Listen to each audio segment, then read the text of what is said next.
The Lord be with you. And also with you. A reading from the Holy Gospel according to St. Mark. Glory to you, O Lord.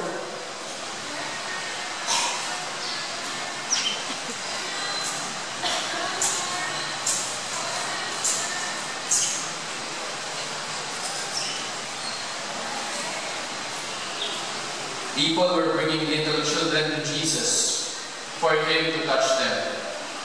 The disciples turned them away. But when Jesus saw this, he was indignant and said to them, "Let the little children come to me. Do not stop them, for it is to such as these that the kingdom of God belongs.